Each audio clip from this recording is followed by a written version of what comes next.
안녕하세요. 중국 주식 전문 채널 찐중투입니다. 오늘 주제는 엔트그룹 구조조정건과 플랫폼 산업 규제 1달러건입니다. 엔트그룹의 성장 과정과 2020년 당시까지 영위하고 있었던 모든 사업에 대한 자세한 설명은 2년 전인 2020년 10월 찐중투 이 1시간 53분짜리 긴 영상으로 공유드린 적이 있는데요. 이 영상을 보신 분들은 아마 마윤 회장이 엔트그룹을 얼마나 어마어마한 핀테크 기업으로 키웠는지 느끼실 수 있을 겁니다. 2020년 11월 3일 상장 중단 당시 2개 영상, 그 후에도 몇몇 영상과 구독자분들의 댓글에 대한 답글을 통해 지난 2년간 알리바바 주가에 대한 부정적 의견을 꾸준히 드려왔습니다. 엔트그룹의 구조조정 관련 진정과 플랫폼 산업 규제 1달러 여부와 관련해서는 찐중투 지난 1월 10일 영상의 후반부에서 좀 언급했고 지난 1월 13일 3프로 방송에서도 다뤘었는데요. 우선 결론부터 말씀드리면 지난 1월 7일 인민은행 당서기 겸 은행보험감독관리위원회 주석인郭树清은 이렇게 말했습니다. 인터넷 플랫폼 기업의 건강한 발전을 촉진한다. 14개 플랫폼 기업의 금융사업에 대한 전문적인 정돈 개선은 이미 대체로 완료했고 일부 남겨진 문제도 지금 가급적 서둘러 해결하도록 하고 있다. 즉, 지난 2년 동안 금융당국은 대형 플랫폼 기업들의 문제점을 튕겨나온 못을 빼내는 것처럼 특별히 진행해서 지금 어느 정도 일단락됐고 이제부터는 금융감독관리라는 큰 틀에서 정상적인 관리 시스템으로 간다는 걸로 해석할 수 있습니다. 오늘 목차는 이렇습니다.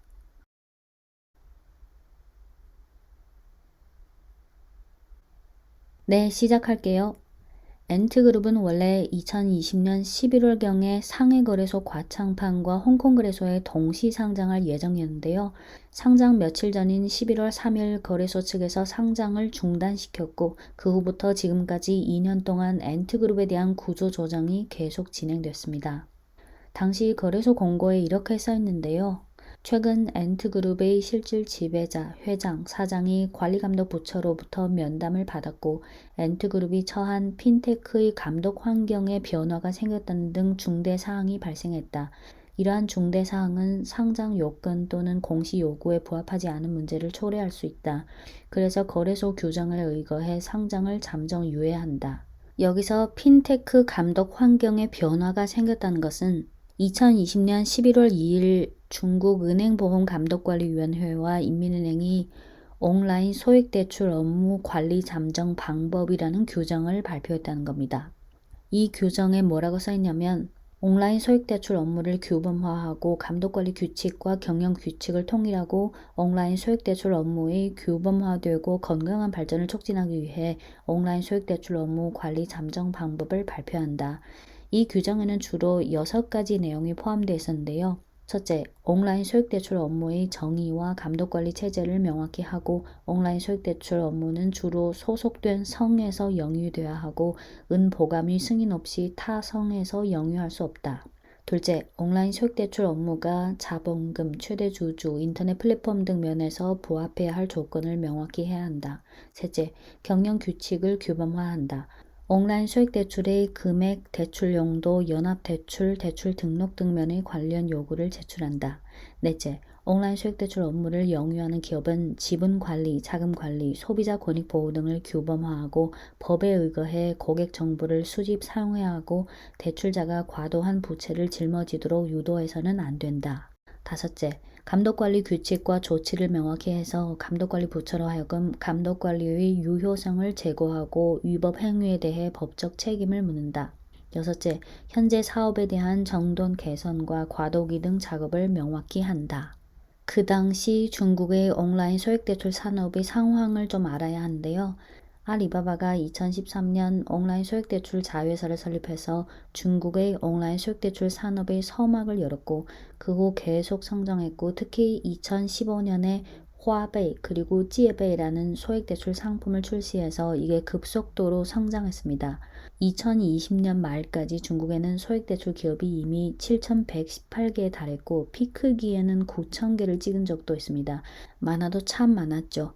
지금은 2022년 기준 6,054개가 있고요.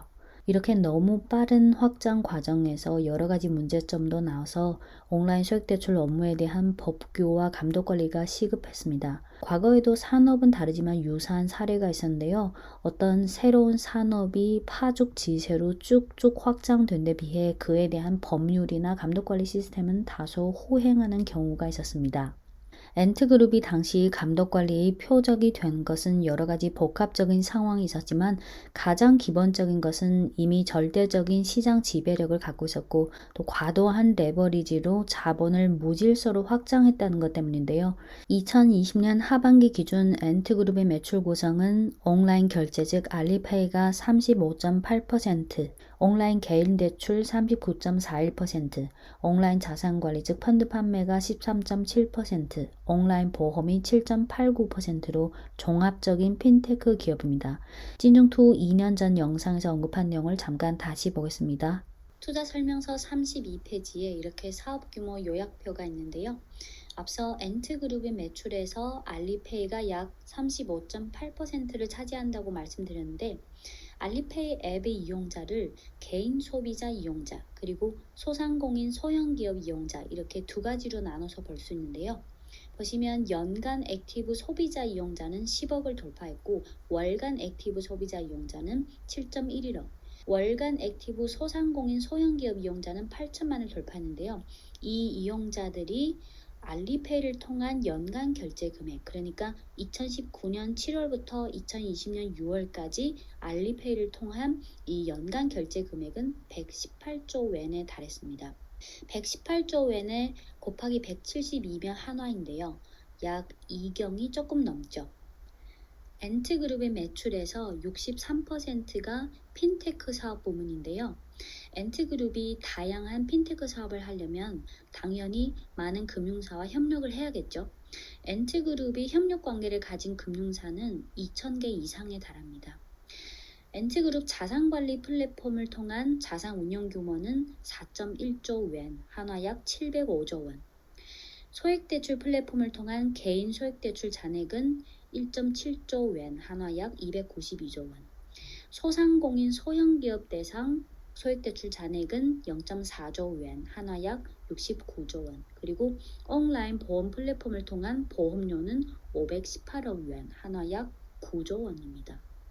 엔트그룹은 원래 온라인 결제 즉 알리페이의 매출 비중이 가장 높았지만 화베이와 지에베이라는 두 개 온라인 개인 소액대출 자회사를 통해 온라인 개인 대출 사업을 급속도로 확장했고 2020년 상반기 기준 5억 명에게 소액대출을 제공했고 2천만 명의 자영업자에게 대출을 제공한 적이 있습니다. 여기서 5억은 소액대출 건수를 말합니다. 한 명당 몇 번을 할 수 있으니까. 이러한 절대적인 시장 규모와 알리바바와의 경영상의 연관성 등은 반독점 이슈가 생길 수 있습니다. 자금 조달에 있어서 당시 엔트그룹의 대출 자금 중 2%만 자사 자금이고 나머지 98%는 ABS 발행으로 조달한 것입니다. 참고로 ABS는 자산 유동화 증권, 즉 금융기관이나 기업이 보유하고 있는 자산을 담보로 발행하여 제3자에게 매각하는 증권을 말합니다. 엔트그룹은 당시 2%의 자사 출자 자금 외에 ABS를 굴리고 굴려서 막대한 자금을 조달했는데요. 2015년부터 2020년까지 화베이와 지에베이의 대출 규모는 초기의 28억 위안에서 이미 조 위안 이상의 규모가 되어버렸습니다. 즉 당시 엔트그룹은 작은 자금으로 ABS를 통해 100배에 달하는 레버리지를 발생했습니다. 당시 현지 업계에서는 엔트그룹을 무한대 레버리지라고 지적하기도 했는데요. ABS 발행이라는 것은 적당히 사용하면 자산을 활성화해서 자본의 회전율을 높일 수 있지만 리스크 관리 측면에서 보면 만약 과도한 레버리지로 간다면 해당 리스크도 따라서 커질 수 있고 극단적 상황이 됐을 때 금융 시스템에서는 일종의 시한 폭탄 같은 존재가 되어버릴 수도 있습니다. 즉 수위 조절이 중요하죠. 만약 당시 엔트그룹이 상장한 후 막대한 자금을 취득해서 온라인 개인 대출 규모를 더 어마어마하게 확장한다면 혹시 그때 가서 어떤 문제가 발생한다면 그 책임은 누가 져야 하고 그 피해는 누가 받을까요? 앞서 언급한 2020년 11월 2일 금융당국에서 발표한 온라인 소액대출 업무 관리 잠정 방법에 연합대출과 관련해 이런 조항이 있는데요. 참고로 연합대출은 2개 또는 이상의 은행이 같이 모 프로젝트나 기업에 제공하는 대출을 말합니다. 이런 조항이 있었습니다. 한 건의 연합대출에서 온라인 소액대출 업무를 영유하는 기업의 출자 비중은 30% 이하이면 안 된다. 그리고 대외융자와 관련해서는 이런 조항이 있었습니다. 온라인 소액대출 업무를 영유하는 기업은 채권 발행, 자산 증권화 제품 등 비표준화 채권류 자산 형식으로 조달한 자금의 잔액은 순자산의 4배를 넘어서는 안 된다. 규제가 시작된 후 상위거래소는 2021년 5월부터 엔트그룹의 ABS 발행도 중단했습니다. 그리고 상장 중단 전인 2020년 10월 현지 금융포럼에서 마윈 회장이 했던 발언은 일종의 조미료였죠. 이렇게 과도한 레버리지 문제, 정부 측의 공식 용어로는 자본의 무질서 확장, 이런 자본의 무질서 확장 문제로 2020년 12월 금융당국은 마윈 회장과 엔트그룹 경영진들을 불러다 면담했고요. 참고로 중국은 어떤 대기업이 문제가 생겼을 때 일단 감독당국에서 기업 총수와 경영진을 불러다 면담을 한대요. 그래서 보통 면담했다는 소식이 나오면 시장과 증시에서는 반드시 뭔가 안 좋은 일이 있다고 인식되는 경우가 많습니다. 2020년 12월 면담 후 엔트그룹은 바로 TF팀을 만들어서 금융당국의 요구에 따라 구조조정 방안을 정해서 구조조정 작업에 들어가기 시작했습니다. 그 후 2021년 4월 금융당국은 엔트그룹 경영진을 다시 불러서 면담했습니다. 당시 금융당국에서 요구한 구조조정 내용에는 다음 5가지가 있었는데요. 첫째, 온라인 결제 업무 중 부정당 경쟁 행위를 시정하고 결제 방식에서 소비자들에게 더 많은 선택권을 준다. 알리페이라는 온라인 결제 플랫폼과 화베이, 지에베이라는 소액대출 상품의 부정당 연결을 끊고 결제 과정에서 대출 업무를 삽입하는 위법 행위를 시정해야 한다. 둘째, 정보 독점을 타파한다. 신용정보관리 조례 요구에 따라 법에 의거해 라이선스를 취득한 후 개인 신용정보 업무를 영유하며 합법, 최소, 필요의 원칙에 따라 개인정보를 수집, 사용해서 개인과 국가정보 안전을 보장해야 한다. 셋째, 엔트그룹 전체의 명의로 금융지주사 설립을 신청해서 금융 업무를 영유하는 모든 기관을 금융지주사 범주에 포함시켜서 감독관리를 받도록 해서 리스크 격리 조치를 개선하고 관련 거래를 규범화해야 한다. 넷째, 신중한 감독관리 요구를 엄격하게 구체화하고 기업관리를 개선하고 위법 대출, 보험, 자산관리 등 금융활동을 성실히 정돈 개선하고 높은 레버리지와 리스크의 전념을 통제해야 한다. 다섯 번째, 중요한 펀드 상품의 유동성 리스크를 관리하고 스스로 유어바오의 잔액을 축소해야 한다.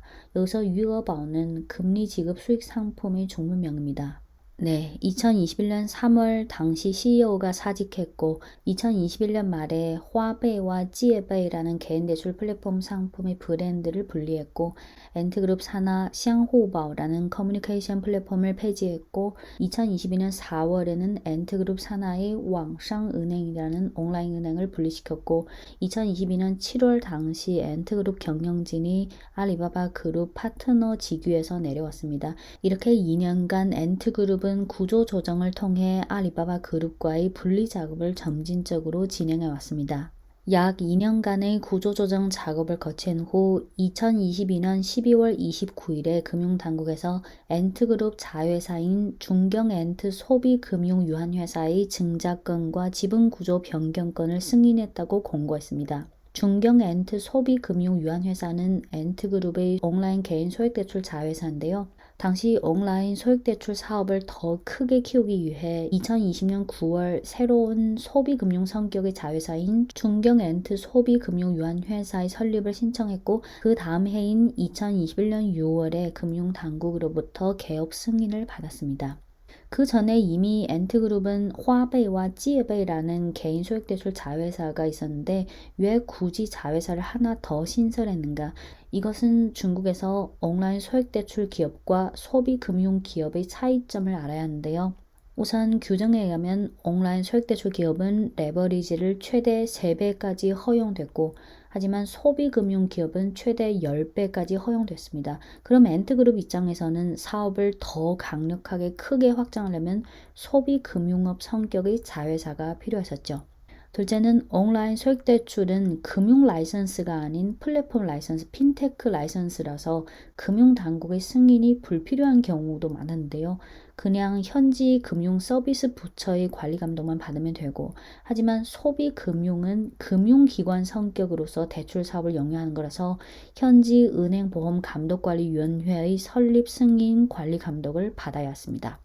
셋째는 개인 고객 입장에서는 소비금융이라는 기업은 대출을 직접 해주고, 하지만 온라인 소액대출 기업은 직접 하는 게 아니라 협력사를 통해서 하는데, 협력사에는 소비금융 기업이 있을 수 있고 은행이 있을 수 있고 소액대출 기업 등이 다 있을 수 있습니다.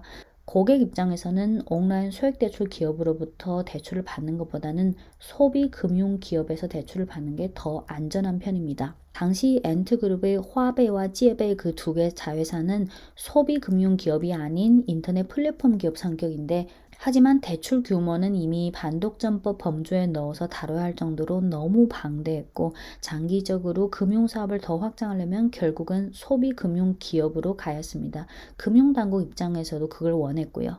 네, 2021년 6월 중경 엔트 소비금융이라는 자회사의 개업이 승인받았고, 그 후 엔트그룹은 기존의 개인대출 사업을 이 자회사로 이전했고, 감독당국의 요구에 따라 구조조정을 시작해서 2021년 6월부터 1년간의 과도기를 갖게 되는데, 장기적으로 온라인 소액대출 업무를 정상적으로 영위하고 더 확장하려면 구조조정 외에 자본금을 많이 늘려야 하는데요. 그래서 이 중경 엔트 소비금융 유한회사라는 자회사는 신규 주주를 다수 영입했습니다. 이렇게 1년 반을 거쳐서 드디어 2022년 12월 29일 중경 엔트 소비금융의 증자 및 지분구조 변경안이 승인됐습니다. 중경 엔트 소비금융유한회사의 구조조정 전과 후를 보면 좌측이 전이고 우측이 후인데요. 주로 세 가지 변화가 생겼습니다. 첫째는 자본금이 80억 위안에서 185억 위안으로 크게 늘렸고, 둘째는 주주가 기존의 7개사에서 5개가 추가돼서 12개로 늘렸고요. 최대 주주는 여전히 엔트그룹, 지분율 50%, 구조조정 후에도 여전히 엔트그룹이 최대 주주, 지분율 50%. 하지만 구조조정 후에 2대 주주가 변화가 생기는데, 항주 금투 디지털 과기 그룹이 10% 지분율로 2대 주주로 들어왔습니다. 항주 금투 디지털 과기 그룹은 항주 금융 투자 그룹의 자회사인데, 항주금융투자그룹은 실질 지배자가 항주시인 국유기업입니다. 이렇게 엔트그룹의 온라인 소액대출 업무를 영위하는 자회사인 중경엔트 소비금융유한회사는 자본금이 크게 확장된 동시에 주주도 더 분산됐고 국유기업이 2대 주주로 들어왔습니다. 예전에 봤던 현지 분석 내용이 생각나는데요. 예를 들어 발전 자원에서 발전소와 전력망이 있잖아요. 발전소는 국영 발전소든 민영 발전소든 시장에서 각자 알아서 경쟁할 수 있어서 시장이라는 분야에 속하지만, 전력망은 일종의 공공재 성격이므로 공공부문에서 소유하고 관리해야지 개인이 소유해서는 안 된다. 전혀 다른 산업이지만 엔트그룹으로 옮겨서 한번 생각해보면, 엔트그룹의 온라인 소액대출 상품과 그 상품을 제공하는 플랫폼을 발전소와 전력망의 논리로 명확히 구분하기에는 애매한 부분이 있지만, 엔트그룹의 화베이, 지에베이와 같은 온라인 소액대출 상품은 일종의 일반 상품, 타사 상품과 경쟁하는 정상적인 상품이지만, 이미 절대적인 시장 지배력을 가진 엔트그룹의 온라인 소액대출 상품을 제공하는 이 플랫폼은 이미 점차 공공재 플랫폼의 성격이 좀 있다고 볼 수 있거나, 또는 상품과 온라인 자원의 복합체 성격으로도 볼 수 있고, 그럼 엔트그룹의 데이터 자원, 즉 개인 신용정보도 공공재 성격이 있다 또는 일부 있다고 간주돼야 맞습니다. 앞서 언급한 그 엔트그룹의 온라인 소액대출 사업을 영위하는 자회사의 2대 주주로 국유기업의 자회사가 들어간 것도 이와 연관이 있다고 봅니다. 또한 미국의 경우 기업의 시점률이 9%에 달하면 시장 영향력이 있다고 인식되고 반독점과 연관될 수 있는데 엔트의 고객 수는 이미 중국 인구의 9%를 넘어섰고 운영 규모, 자본 유통량 등 지표들이 이미 다 9%를 많이 넘어섰습니다. 그렇게 되면 금융 당국 입장에서는 관리 감독 범주 안으로 포함시켜서 하는 걸 원하겠죠. 네, 2021년 엔트그룹에 대한 구조조정이 한창이었을 때 국유은행에 있는 대학 동창들한테 좀 물어봤는데요. 저희가 2004년에 대학을 졸업했는데 당시 국유은행, 외국계 은행에 취업한 친구들이 많았어요. 2021년 엔트그룹 구조조정이 한창이었을 때 국유은행에 있는 대학 동창들한테 제가 물어봤어요. 지금 금융당국이 엔트그룹을 규제하는 것에 대해 어떻게 생각하냐? 과도한 레버리지에 따른 금융 리스크를 언급한 친구도 있었고 또 금융업의 기득권과 비기득권 얘기를 한 친구도 있었어요. 아주 옛날에는 대출은 무조건 은행에서 했는데 엔트그룹이 온라인 플랫폼을 통해서 개인 소액 대출을 어마어마하게 크게 해서 기득권의 이익을 좀 건드렸다는 점도 있고 시점률이랑 이익은 어마어마한데 하지만 엔트그룹의 기업 성격이 그 당시는 금융사가 아닌 핀테크 기업이라서 제대로 된 감독 관리도 안 받고 그 감독 관리라는 틀에서 벗어나서 많이 확장했고 그럼 중국의 전통은행들 즉 국유은행들 입장에서는 어떤 느낌이 들까요? 엔트그룹은 대출 외에 플랫폼에서 금융상품도 방대하게 팔고 금융이랑 관련된 것은 예금 빼고는 이것저것 안 하는 게 없었습니다. 그래서 국유은행들 입장에서는 너가 금융업을 하면 그에 해당되는 감독 관리를 받는 게 맞다. 과거에 중국 전통은행들이 오프라인 서비스에서 온라인 플랫폼을 제대로 구축하고 대대적으로 운영하게 된 것도 사실 당시 엔트그룹의 이런 자극이 컸습니다.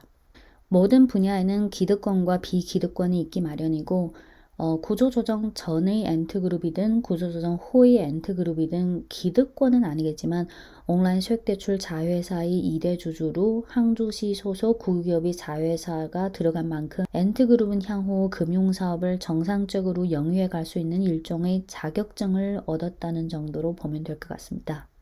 2023년 1월 10일 즉 엔트그룹 구조조정 공고 발표 3일 후인 1월 10일 알리바바 그룹은 항저시와 전략적 협력 전면 강화 협의를 체결했는데요. 과거에 알리바바 그룹이 항저시 정부와 처음으로 전략적 협력 협의를 체결한 것은 2013년이었는데 당시 엔트그룹은 아직 설립 초기였고 장기간의 협력과 건설을 통해 지금 항저시는 중국의 디지털 경제 1위 도시라고 불리게 됐습니다. 항저시가 중국의 디지털 경제 1위 도시가 된 데는 2013년부터 시작된 알리바바 그룹과의 협력도 큰 역할을 했습니다. 10년 전에 알리바바 그룹과 항저시 정부가 체결한 것은 전략적 협력 협의였고 이번에 알리바바 그룹과 항저시 정부가 새로 체결한 것은 전략적 협력 전면 강화 협의라서 향후 디지털 경제와 관련해서 새로 전개할 사업도 많이 생길 것입니다. 네, 앞서 말씀드린 엔트그룹의 온라인 소액대출 사업을 영위하는 자회사인 중경엔트 소비금융유한회사의 증자안과 지분구조 변경안이 승인된 것 외에 또 하나 중대한 변화는 마윤 회장이 엔트그룹의 지배권을 상실했다는 점입니다. 엔트그룹이 2023년 1월 7일 홈페이지에 공고를 하나 냈는데요. 공고 명칭이 엔트그룹 기업관리 지속 개선에 관한 공고 일부를 번역해 드리겠습니다. 현재 이사회에는 8명의 이사가 있고 그중 4명이 사회이사이고 이사회 밑에 리스크관리와 소비자권익보호위원회를 설립하고 거기에 추가로 5명의 사회이사를 영입해 이사회 중 사회이사가 과반수 하도록 했다. 동시에 엔트그룹의 경영진은 더 이상 알리바바 그룹의 파트너를 맡지 않으며 기업 관리의 투명성과 유효성을 보다 더 제고하고 엔트그룹의 주주인 알리바바 그룹과의 격리를 강화했다. 이번 구조 조정의 핵심은 엔트그룹의 주요 주주의 표결권의 변화이며 기존에는 미스터 마윤과 일치 행동인이 공동으로 표결권을 행사하는 것이었는데 구조 조정 후에는 엔트그룹의 경영진, 임직원 대표와 창업자인 미스터 마윤을 포함한 총 10명의 자연인이 각각 독립적인 지분 표결권을 행사하게 됨으로써 기업 관리 구조가 더 온건해졌고 기업의 지속 가능 발전에 유리하다. 이번 구조 조정은 엔트그룹 주주 및 이익 관계자의 경제 이익의 변화 발생을 초래하지 않는다. 그래서 지난 1월 7일에 엔트그룹이 공고한 이 엔트그룹 기업관리 지속 개선에 관한 공고의 요지는 지분 구조 변경 전에는 마윤이 엔트그룹의 실질 지배자였는데 구조 조정 후 마윤은 실질 지배자가 아니라는 내용입니다. 이해하기 쉽게 색깔별로 구분해 놨는데요.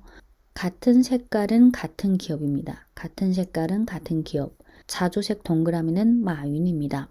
이 파란색이 엔트그룹이고 주황색, 핫핑크, 붉은색, 초록색은 실체 기업이라기보다는 이 지분 구조를 만들기 위한 투자사라서 굳이 번역하지 않겠습니다. 보시면 구조 조정 전에는 주황색이 엔트그룹의 31% 지분을 갖고 있었고 핫핑크가 22.42%, 주황색과 핫핑크의 합계 지분율은 53.46%, 이 연핑크는 나머지 기타 주주 합계입니다. 주황색과 핫핑크를 이 붉은색이 갖고 있는데 이 붉은색은 마윤을 포함한 4명이 갖고 있는데 마윤의 지분율이 34%, 나머지 3명의 지분율은 각각 22%. 그래서 과거 마윤의 지분율은 이 31%에다 34%를 곱하면 되니까 한 10%. 중요한 것은 마윤 외에 이 3명은 마윤과 일치행동 협의를 체결한 일치행동인인데요. 중국에서 일치행동인은 이 마윤이 어떤 의사 결정을 하면 이 3명은 무조건 따른다는 협의입니다. 즉 과거의 마윤은 10%라는 작은 지분율로 이 53%라는 최대 표결권을 갖고 있기 때문에 마윤은 사실상 엔트그룹의 실질 지배자였습니다. 이번 구조 조정을 위해 이 3명은 과거의 마윤과 체결했던 일치행동 협의 중단 협의를 체결했고 또 이 초록색 기업과 지분 양도 협의를 체결해서 이 초록색 기업이 새로 들어왔고 구조 조정 후를 보시면 마찬가지로 엔트그룹을 이 주황색 31%, 핫핑크 22%, 이건 변화가 없지만 주황색 위에 이 초록색 기업이 새로 들어왔죠. 이 초록색 기업을 마윤을 포함한 1, 2, 3, 4, 5, 5명이 각각 20%의 지분을 균등하게 갖고 있었고 즉 이 5명은 엔트그룹 지분을 6.208%씩 갖고 있었고 이 핫핑크는 기존의 붉은색이 여전히 갖고 있고 하지만 이 붉은색을 이 5명 외의 5명이 20%씩 균등하게 갖고 있어서 이 핫핑크 22%를 5분의 1로 하면 4.484. 이 5명은 엔트그룹의 지분을 4.484%씩 균등하게 갖고 있어요. 즉 구조조정 후 엔트그룹은 마윤을 포함한 이 10명이 비교적 균등하게 표결권을 갖고 있다는 겁니다. 즉 마윤은 더 이상 엔트그룹의 실질 지배자, 단독 표결자가 아니게 됐고 표결자가 이제 10명으로 많이 분산됐습니다. 이렇게 엔트그룹은 성씨가 더 이상 마씨가 아니고 실질 지배자가 없는 회사가 됐습니다. 네, 바로 다음 날인 1월 8일 알리바바는 이 구조조정 결과를 공시했고 이 공시 결론 부분에 이렇게 써 있습니다. 이해를 돕기 위해 아까 그 그림을 보면서 말씀드릴게요. 알리바바 공시 결론에 이렇게 써 있습니다. 첫째, 구조 조정 후 미스터 마윤은 더 이상 주황색과 핫핑크가 보유한 엔트그룹의 다수 표결권을 통제하지 않는다. 둘째, 주황색과 핫핑크는 각각 다른 일반 파트너가 통제하고 어떠한 파트너도 어떠한 단일 개인의 통제를 받지 않는다. 셋째, 알리바바 그룹이 엔트그룹에서 차지하는 지분에는 변화가 없다. 넷째, 알리바바 그룹 또는 어떠한 기타 주주도 엔트그룹을 통제하지 않는다. 네, 지금까지는 엔트그룹의 온라인 소액대출 사업을 영위하는 자회사의 구조조정권 승인, 그리고 엔트그룹의 지분 구조 변경까지 말씀드렸고, 그럼 엔트그룹의 구조 조정이 일단락됐다면 2년 전에 중단된 엔트그룹의 IPO는 재개가 가능할까? 우선 지난 1월 8일 엔트그룹 관계자는 언론 인터뷰에서 지금 엔트그룹은 여전히 정돈 개선과 업무 업그레이드에 전념하고 있고 IPO를 진행할 계획이 없다 라고 밝힌 바 있습니다. 또한 현실적으로 상장 요건상으로도 엔트그룹은 지금 아직 상장이 불가능합니다. 주로 다음 3가지 이유가 있는데요. 첫째는 거래소의 상장 요건 규정입니다. 2년 전에 엔트그룹은 원래 상해거래소 과창판과 홍콩거래소에 동시 상장하려고 했습니다. 상해거래소 상장 요건 규정에 의하면 메인보드는 최근 3년간 실질 지배자가 변화가 없을 경우, 과창판은 최근 2년간 실질 지배자가 변화가 없을 경우, 홍콩거래소는 최근 1년간 실질 지배자가 변화가 없을 경우 상장이 가능합니다. 그래서 만약 2년 전 당시 계획처럼 상해거래소 과창판과 홍콩거래소 동시 상장을 진행하려면 지금부터 적어도 2년은 기다려야 하고, 만약 홍콩에만 상장할 경우 적어도 1년은 기다려야 합니다. 네, 둘째는 금융지주사 라이선스를 아직 취득하지 못했다는 점인데요.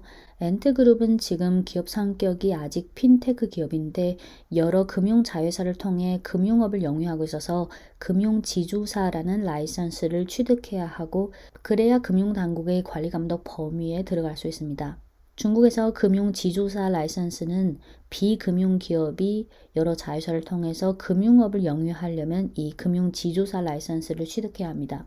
지금 금융지주사 라이선스를 취득한 기업은 아직 적은데요. 예를 들어 2022년 한 해 인민은행은 금융지주사 라이선스를 3개만 발급했습니다. 지금까지 엔트그룹 금융지주사 라이선스 취득 관련 진전은 아직 정보가 딱히 없어서 판단하기 어렵지만, 앞서 언급했던 2021년 4월 금융당국이 엔트그룹에 요구한 5가지 구조조정건 중 3번 항목이 바로 이 내용입니다.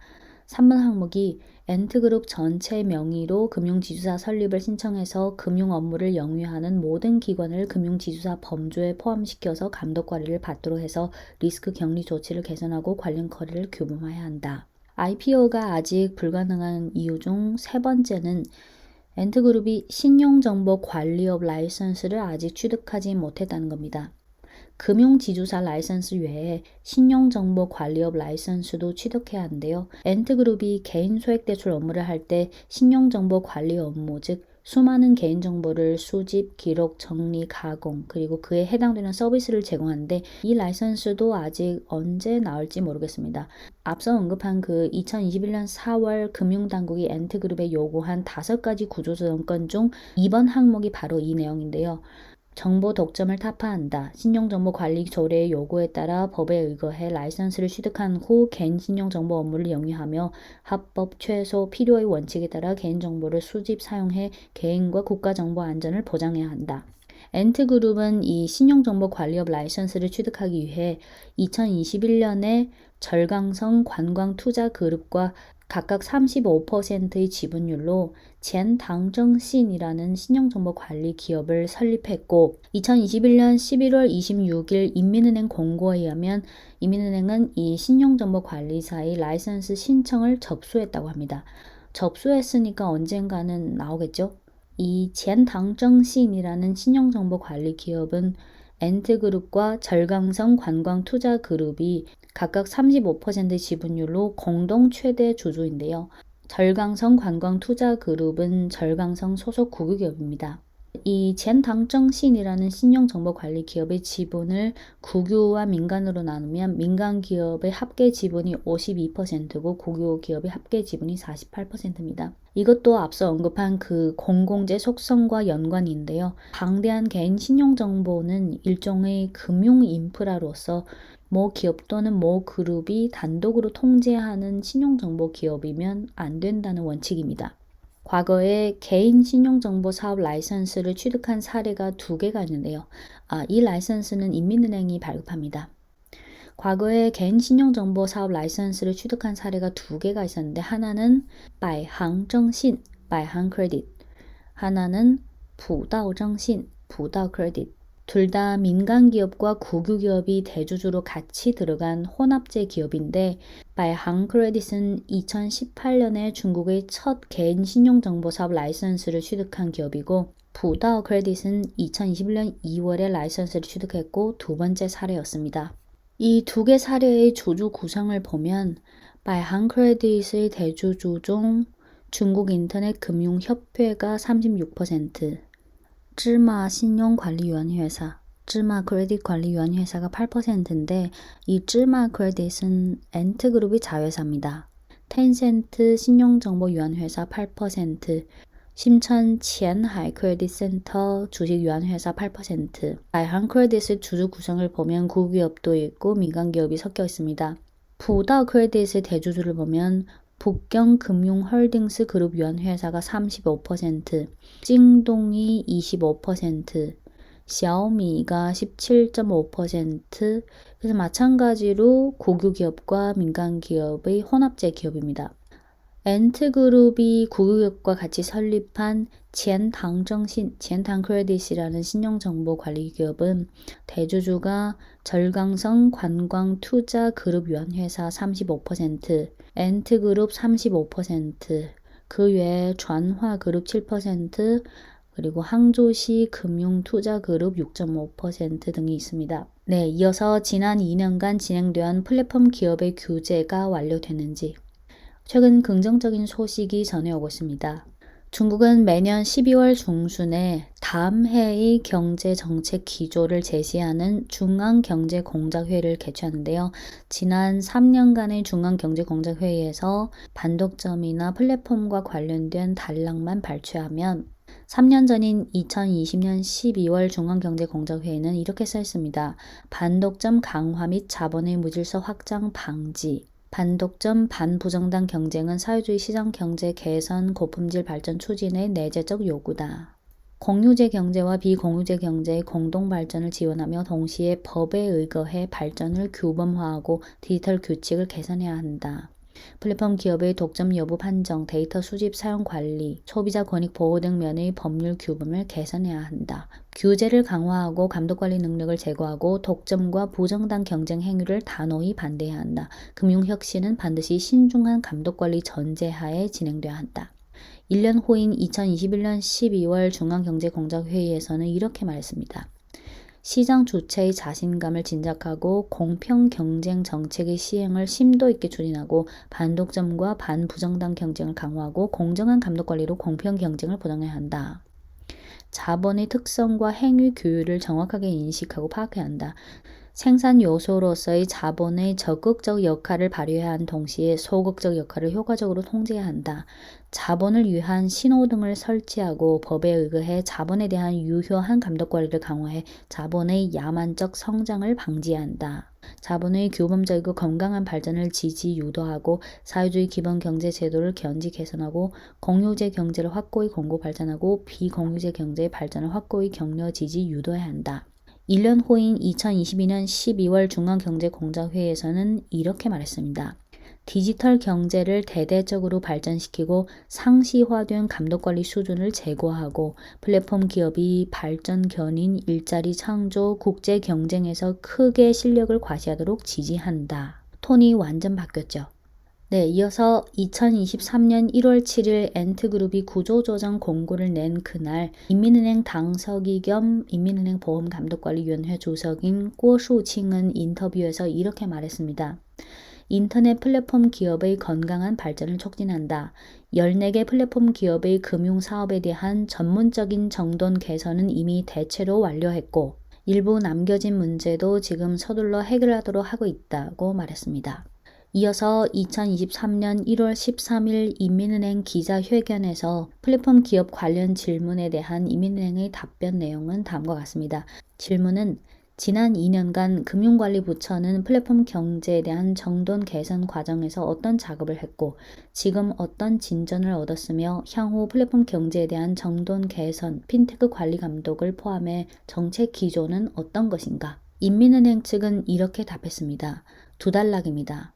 첫 단락, 2020년 11월 이래 금융당국은 엔트그룹 등 14개 대형 플랫폼 기업들을 지도하고 독촉해서 라이선스 없는 문제, 제도적 차이를 이용한 차익, 무질서 확장, 소비자 권익 침해 등 돌출한 문제에 대해 착실히 정돈 개선 작업을 진행했다. 지난 1년여간 감독관리부처 그리고 특히 14개 플랫폼 기업은 매우 적극적이고 매우 이해해줬고 일부 적극적인 효과도 얻었다. 지금 대부분 정돈 개선은 이미 대체로 완료했고 대형 플랫폼 기업의 합법 경영, 공평 경쟁, 소비자 보호 의식 증강, 금융 업무는 계속해서 규범화됐다. 동시에 금융관리부처는 지엽적인 것과 근본적인 것을 함께 다스렸고 감독관리 제도 건설을 가속화해서 제3자 결제, 개인 신용정보 관리, 인터넷 예금, 보험, 증권, 펀드 등 분야에서 맞춤형 제도 문건을 잇따라 발표했고 플랫폼 기업의 금융 업무에 대한 상시화된 감독관리 구조는 이미 대체로 형성됐고 이는 향후 상시화된 감독관리를 위해 양호한 제도적 기반을 마련했다. 두 번째 단락. 다음 단계에 있어서 금융관리부처는 20차 당대회와 중앙경제공작회의 정신을 착실히 관철하고 두 가지 불동요를 견지하고 발전과 규범을 동시에 중시하며 플랫폼 경제의 건강한 발전을 지지한다. 첫째, 관련 플랫폼 기업들이 나머지 일부 문제에 대한 정돈 개선을 계속해서 가속화하고 정돈 개선 작업을 처음부터 끝까지 완성하겠다. 둘째, 상시화된 감독관리 수준을 향상하고 감독관리 제도 체제를 보다 더 개선하고 과학 역량의 구축을 강화하고 플랫폼 기업들이 합법적으로 경영하고 금융 업무를 신중하게 발전시키는 것을 지지하는 동시에 금융 위법 행위에 대해서는 절대 용인하지 않겠다.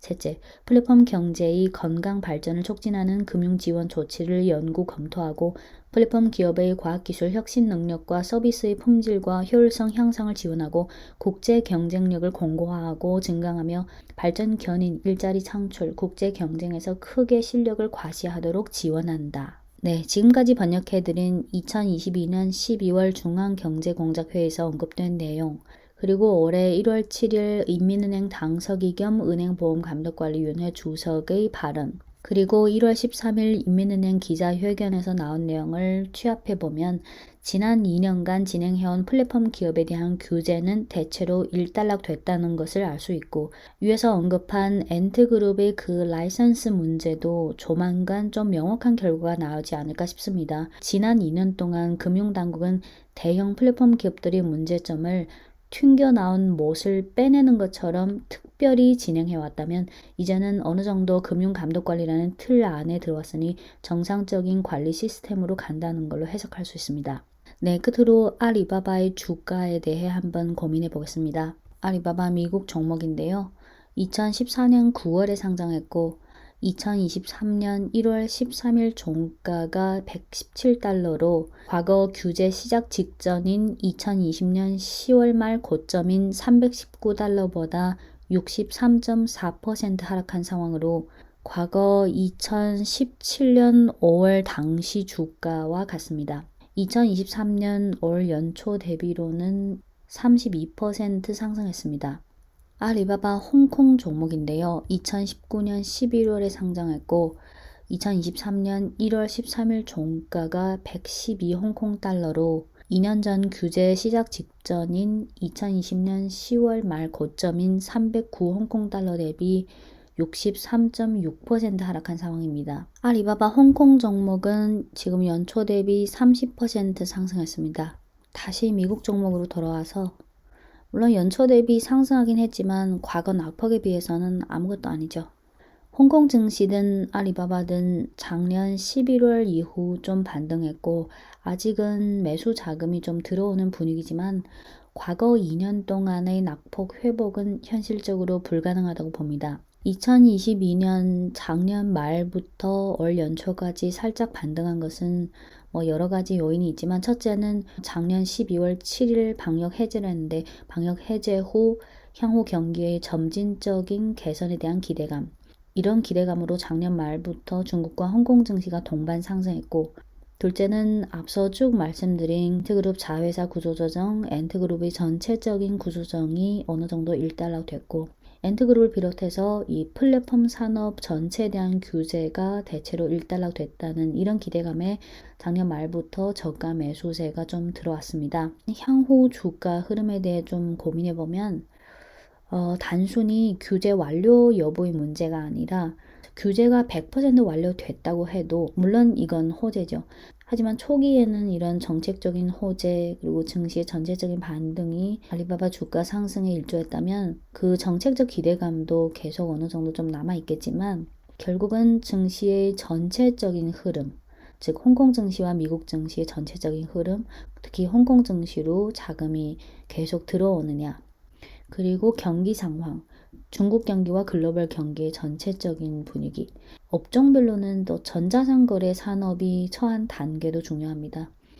2015년 16, 17, 18, 19, 20 이렇게 몇 년 동안은 계속 고성장 단계를 거쳤잖아요. 하지만 이 전자상거래 산업, 플랫폼 산업이라는 것이 과거의 고성장 단계는 이미 지났고 이제는 안정적인 성장을 유지해야 하는 단계, 그리고 또 실적 호전 여부. 아시다시피 지난 3년간 코로나를 겪으면서 알리바바 실적도 특히 작년에도 많이 둔화했는데 이제 중국의 방역 해제에 따라서 춘절이라는 특별한 시즌을 지나고 국내 경기가 전체적으로 회복이 잘 될지, 그에 따라서 알리바바 이 기업 실적이 작년보다 확실히 개선이 될지.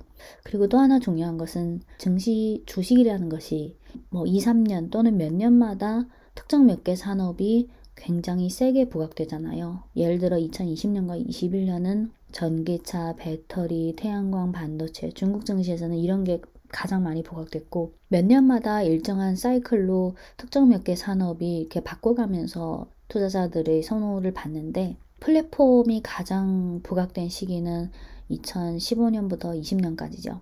그래서 향후에 이 플랫폼 산업에 대한 규제가 확실히 완료됐다라고 해도 그럼 결국 이 산업의 투자 매력 문제로 다시 돌아가죠.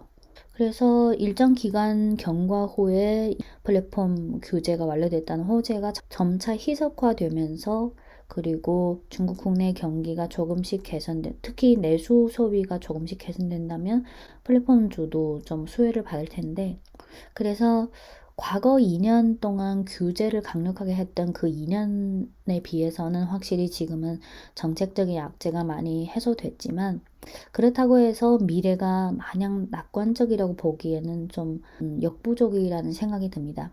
그리고 또 하나는 뭐 알리바바 그룹 자체도 중요하지만 홍콩에 상장한 알리바바는 미국, 유럽 이런 해외 자금과 중국 본토 자금이 다 홍콩으로 들어간데 중국 본토 자금과 해외 자금이 꾸준히 홍콩으로 들어간다면 결국 알리바바에 들어갈 가능성이 높고, 그래서 이제부터는 이 정책적인 악재의 해소 효과가 언제까지 갈지, 그리고 중국 국내 내수 소비가 어느 정도 회복될지, 그리고 홍콩 증시의 해외 자금과 중국 본토 자금의 유입이 계속될지 지금뿐만 아니라 한동안은 계속 지켜봐야 할 것 같습니다. 최악의 단계는 지나갔다고 볼 수 있죠. 네, 오늘은 여기까지 마무리하고요. 향후 상황을 봐가면서 업데이트 해드리겠습니다. 네, 이상 중국 주식 전문 채널 진종투였습니다.